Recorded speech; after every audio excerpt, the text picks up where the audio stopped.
देश के प्रसिद्ध एक्टर सैफ अली खान को कल रात कुछ अज्ञात लोगों ने उनके घर में घुस के और उनके ऊपर 6 बार चाकुओं से हमला किया। अभी पता चला है कि वो उनका इलाज चल रहा है अस्पताल के अंदर, और हम उम्मीद करते हैं, भगवान से प्रार्थना करते हैं कि वो जल्दी ठीक हों। लेकिन ये बेहद चिंताजनक बात है कि इतना बड़ा एक्टर जिसकी सिक्योरिटी हम नहीं समझते कि कोई ऐसे होगी कि कोई खिड़की में से उसके अंदर घर के अंदर घुस गया होगा, इतने ज़्यादा सिक्योर प्लेस में रहने वाले एक्टर के घर के अंदर सोते हुए रात को घर के अंदर घुस के कोई चाकुओं से हमला कर दे, तो ये वहाँ की राज्य सरकार और केंद्र सरकार के ऊपर बहुत बड़े प्रश्न चिन्ह खड़ा करता है। इसका मतलब दोनों सरकारें लोगों को सुरक्षा देने में नाकाम रही हैं। और बॉम्बे के अंदर ये पहला इंसिडेंट नहीं हो रहा।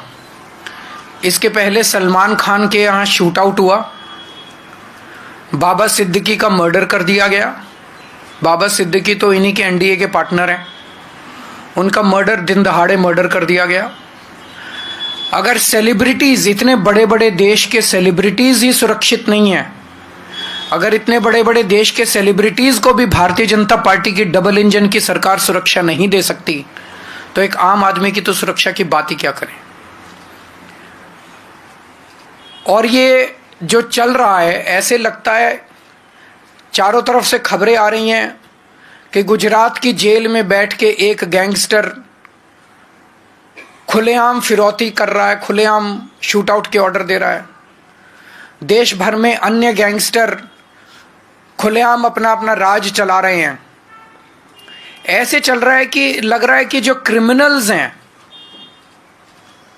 उन क्रिमिनल्स की मौजूदा सरकारों के अंदर अच्छी खासी पैठ है। वो धड़ल्ले से जो कुछ कर रहे हैं वो कर रहे हैं, बिना किसी इसके कि कोई उन्हें पकड़ने वाला, बिना किसी रोक टोक डर, कोई डर नहीं है। ऐसे लगता है जैसे उनको पूरे ऊपर से संरक्षण है और खुल के कर रहे हैं। भारतीय जनता पार्टी न केवल लोगों को सुरक्षा देने में अक्षम है, देश के बॉर्डर्स की सुरक्षा, रोज खड़े होके कहते हैं कि हमसे इंडो बांग्लादेश बॉर्डर की सुरक्षा नहीं हो रही। रोज खड़े होके चिल्लाते हैं कि रोहिंग्या बॉर्डर क्रॉस कर करके आ रहे हैं, रोहिंग्या बॉर्डर क्रॉस कर करके आ रहे हैं। तुम क्या कर रहे हो भाई? अगर तुमसे नहीं हो रही, इस्तीफा दे दो केंद्र सरकार से। अगर बॉर्डर्स, सबसे पहली जिम्मेदारी किसी भी सरकार की होती है अपने देश के बॉर्डर की सुरक्षा करना। अगर कोई सरकार खुलेआम एक्सेप्ट कर रही है, रोज एक्सेप्ट कर रही है कि हमसे बॉर्डर की सुरक्षा नहीं हो रही, उस सरकार को इस्तीफा दे देना चाहिए। इनसे देश के सेलिब्रिटीज की सुरक्षा नहीं हो रही, इनसे देश के बॉर्डर्स की सुरक्षा नहीं हो रही, इनसे देश की राजधानी की सुरक्षा नहीं हो रही। आज दिल्ली के अंदर खुलेआम गैंग वॉर चल रहे हैं सड़कों के ऊपर, 20-20, 25-25 राउंड फायरिंग चल रही है सड़कों के ऊपर। व्यापारियों को फिरौती की कॉल्स आ रही हैं, हर दूसरे दिन व्यापारियों को फिरौती की कॉल्स आ रही हैं, इतने करोड़ रुपए पहुंचा दो नहीं तो तुमको मार डालेंगे। व्यापारी सुरक्षित नहीं है, महिलाएं सुरक्षित नहीं है, बच्चे सुरक्षित नहीं है। रोज दिल्ली से 17 बच्चे गायब हो रहे हैं। तुम दिल्ली को सुरक्षा नहीं दे सकते, तुम देश के सेलिब्रिटीज को सुरक्षा नहीं दे सकते, तुम देश के लोगों को सुरक्षा नहीं दे सकते, तुम देश के बॉर्डर्स को सुरक्षित नहीं रख सकते।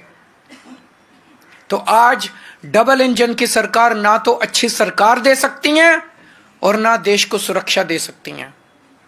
हम सैफ अली खान के ऊपर हुए कातिलाना हमले की कड़े से कड़े शब्दों में निंदा करते हैं और केंद्र सरकार से और राज्यों के केंद्र सरकार से निवेदन करते हैं, अपील करते हैं कि हर वक्त गंदी राजनीति करना बंद करो, राजनीति के अलावा अपने काम करो। जो काम देश की जनता ने आपको दिया है, आपको चुन के भेजा है, आपके ऊपर भरोसा किया है, सबसे पहला काम तो होता है सुरक्षा और दूसरा होता है न्याय। आप सुरक्षा करने में अक्षम हो रहे हो, दिन ब दिन आपने पूरे देश के अंदर माहौल खराब कर दिया। आप काम करना चालू करो, गंदी राजनीति करना बंद करो। अगर कोई एक आध क्वेश्चन है तो पूछ लीजिए। 2013 और 14 में जिस तरह से अपराध और आज की तुलना में दिल्ली में अपराध 4 गुना के करीब बढ़ा हुआ है। बढ़ गया ना अपराध। देखिए पत्रकार भी कह रहे हैं कि 2013 में इनका प्रश्न ये है, क्योंकि ये सुनाई नहीं देगा, 2013 की तुलना में आज दिल्ली में 4 गुना अपराध बढ़ गया, ये प्रश्न है इनका। सर आप ये बताइए कि आपने केंद्र सरकार पर दिल्ली में अपराध कम करने के लिए क्या कुछ दबाव बनाया? क्या मुझे दबाव बनाने की जरूरत है?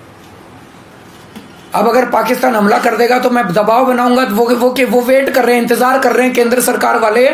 इनका प्रश्न ये है कि अभी तक कि दिल्ली सरकार ने, आम आदमी पार्टी की सरकार ने केंद्र सरकार पे दबाव क्यों नहीं बनाया? उनको चुन के तो इसलिए भेजा था कि वो अपना काम करें।